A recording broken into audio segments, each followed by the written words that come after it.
Cerita legenda maling kundang yang durhaka.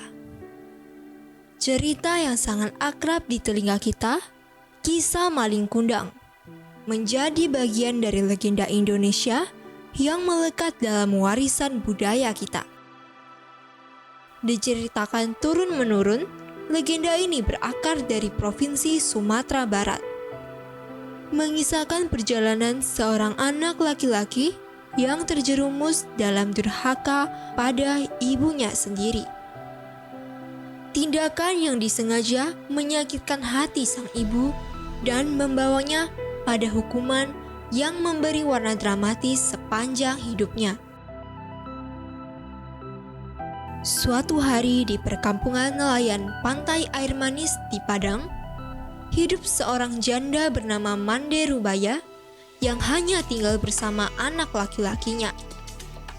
Cinta kasihnya kepada sang anak maling kundang begitu mendalam, dan ia merawatnya dengan penuh kelembutan. Maling kundang tumbuh sebagai anak yang rajin dan patuh, mencerminkan kasih sayang dan perhatian tak terhingga dari sang ibu, Mande Rubaya.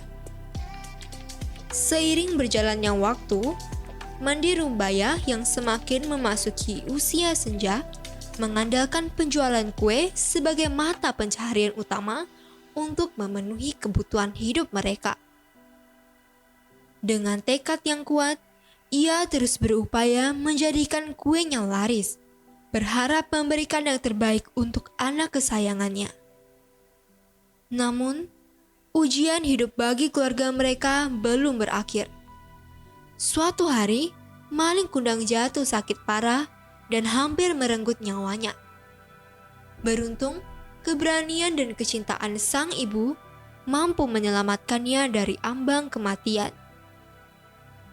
Ketika maling kundang mencapai usia dewasa, ia dengan lembut memohon pada ibunya untuk mengizinkannya merantau, bercita-cita untuk mencari pekerjaan dan mengubah nasib mereka berdua. Meski dengan penuh cinta, Mande Rubaya enggan memberikan restu karena khawatir akan potensi bahaya yang mungkin menghadang anaknya di tanah yang jauh, di mana dirinya tidak bisa memberikan perlindungan dan bantuan. "Ibu, jangan khawatir. Saya akan selalu aman dan baik di luar sana," ucap maling kundang berusaha menenangkan hati ibunya.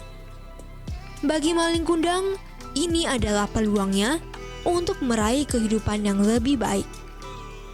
Akhirnya, dengan berat hati, Mande Rubaya mengizinkan putranya pergi, sambil berharap agar maling kundang segera kembali dan bersatu kembali dengan keluarganya. Sebelum berangkat, Mande Rubaya dengan penuh kasih memberikan maling kundang nasi berbungkus pisang sebanyak 7 porsi. Mereka berdua saling berpelukan dan mengucapkan perpisahan di dermaga. Saat langkah maling kundang menjauh, air mata Mande Rubaya tak tertahan, menyirami rindu yang sudah terasa sejak kepergian anak kesayangannya. Hari demi hari bergulir tanpa henti. Mande Rubaya tetap setia mendoakan keselamatan dan kebahagiaan anaknya yang sedang menjalani perantauan.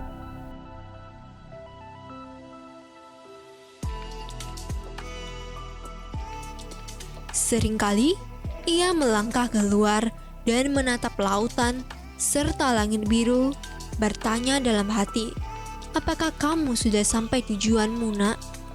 Dalam ketidakpastian, Mande Rubaya merasakan kecemasan dan kekhawatiran yang menghantuinya, meliputi pagi dan malam yang terus berganti. Tiap malam sebelum merentangkan tubuhnya di atas kasur yang sepi, Mande Rubaya selalu memanjatkan doa agar anaknya kembali dengan selamat. Harapannya memenuhi angkasa, mengiringi setiap angin malam yang berbisik, "Kembalilah maling kundang ke pelukan ibumu." Namun, ketika pagi menyapa, harapan Mande Rubaya kembali rapuh. seolah terbang bersama embun pagi yang tak kembali. Bertahun-tahun berlalu, dan suatu hari deru mesin kapal memecah keheningan. Manderubaya merasa hatinya berdebar-debar saat melihat kapal itu mendekat. Wajahnya berseri-seri dan langkahnya tergesa-gesa mencari jejak anak kesayangannya di antara awak kapal yang turut. Namun, kebahagiaannya sirna saat ia menyadari bahwa maling kundang tidak ada di antara mereka. Dengan mata penuh kekecewaan, ia bertanya pada awak kapal apakah mereka mengetahui keberadaan anaknya. Jawaban yang diterima selalu sama, seolah lagu kehilangan yang terus berputar. Tak ada yang tahu di mana maling kundang berada. Hari-hari berlalu begitu saja, seperti lembaran kalender yang terus berguguran. Manderubaya terus berpegang pada harapannya. Meski waktu berjalan tanpa memberi kepastian, beberapa tahun telah terlewati. Entah ia sendiri tak lagi menghitungnya. Tiap pagi, tiap senja, dan tiap detik, Manderubaya tetap menyimpan harapan itu. Merajut doa di setiap benang waktu agar sang anak kembali memeluknya. Tubuh Manderubaya semakin rapuh seiring berjalannya waktu. Setiap langkah-langkahnya memancarkan kelembutan dan kelelahan hidup. Namun, tiba-tiba seperti angin yang membawa kabar baik, datang berita bahwa maling kundang telah menemukan cinta dan menikahi seorang putri bangsawan di sebuah kota. Kegembiraan memenuhi hati Manderubaya, yakin bahwa suatu saat maling kundang akan kembali, membawa bahagia dan memperkenalkan istrinya pada ibu yang tak pernah berhenti menyayanginya. Tidak berselang waktu lama, datanglah sebuah kapal megah yang mendekati pantai. Kapal ini begitu besar, seolah-olah tak ada kapal seukuran itu yang pernah singgah di pantai ini sebelumnya. Kehadirannya menjadi pusat perhatian seluruh penduduk desa yang berkumpul dengan penuh rasa penasaran. Dalam benaknya, mungkin kapal ini milik seorang sultan atau pangeran luar biasa.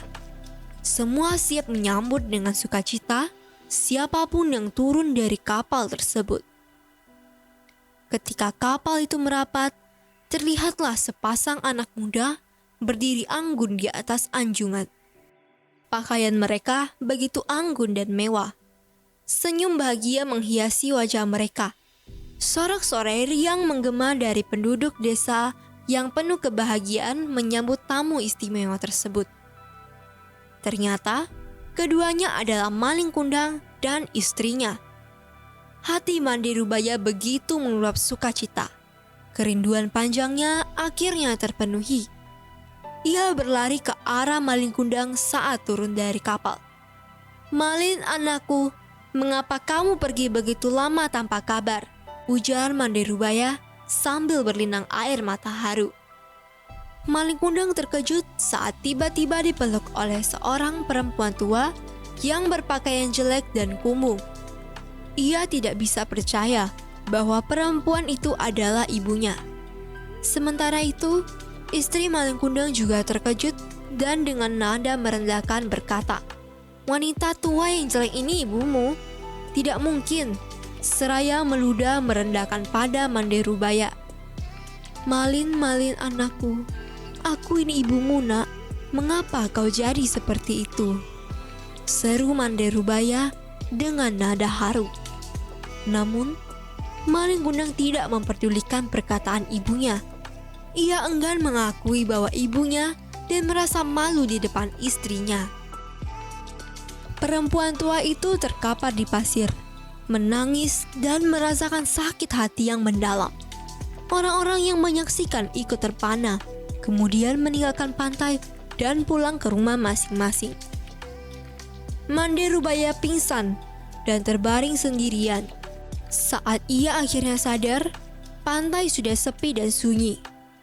Ketika Manderubaya terbangun, ia melihat kapalnya yang membawa maling kundang sudah menjauh. membuatnya tidak percaya bahwa anaknya bisa berubah menjadi begitu durhaka dan melupakan dirinya. Dalam keputusasaan, Mande Rubaya menangis sambil menadakan tangannya ke atas seraya berdoa kepada Tuhan. Ya Tuhan, jika dia bukan anakku, aku maafkan perbuatannya. Tetapi jika dia benar anakku yang bernama Malin Kundang, aku mohon keadilan-Mu ya Tuhan. Ucapnya pilu sambil menangis. Tak lama kemudian, cuaca di tengah laut yang tadinya cerah tiba-tiba berubah menjadi gelap. Dan hujan turun dengan derasnya seolah-olah menanggapi kesedihan Mande Rubaya. Tiba-tiba badai besar melanda, menghantam kapal megah Malin Kundang disertai dengan sambaran petir yang menggelegar. Dalam sekejap, kapal yang dulunya begitu mewah itu hancur berkeping-keping dan terbawa ombak hingga ke pantai. Keesokan harinya, ketika matahari pagi muncul di ufuk timur, badai telah mereda. Di pinggir pantai terlihat kepingan kapal yang telah berubah menjadi batu. Batu itu bukan lain adalah sisa-sisa kapal Malin Kundang. Sebuah formasi batu yang menyerupai tubuh manusia terjelma di tepi pantai. Itulah nasib Malin Kundang, anak yang durhaka, yang kini dikutuk oleh ibunya dan berubah menjadi batu. Di antara celah-celah batu itu, ikan teri, belanak, dan tenggiri berenang-renang. Konon berasal dari serpihan tubuh sang istri yang terus mencari Malin Kundang. Moral yang dapat diambil dari kisah ini adalah pentingnya menyayangi dan menghormati orang tua kita. Mereka yang telah merawat kita sejak kecil layak mendapatkan rasa hormat dan kasih sayang yang tulus dari anak-anaknya. Menghindari menyakiti orang tua adalah salah satu cara untuk menjaga hubungan yang penuh kasih dan menghargai peran mereka dalam hidup kita. Dengan demikian, itulah kisah tragis Malin Kundang, anak yang durhaka, dan ibunya Mande Rubaya yang tak pernah berhenti menyayanginya. Kisah ini menjadi pengingat untuk kita semua tentang pentingnya menghormati dan mencintai orang tua. Jangan pernah melupakan akar dan warisan budaya kita yang syarat akan nilai-nilai kehidupan. Jika Anda menyukai kisah ini, jangan lupa like, subscribe, dan bagikan ke teman-teman Anda. Terima kasih telah menemani kami dalam menjelajahi legenda Indonesia yang penuh makna. Sampai jumpa di video berikutnya. Salam legenda.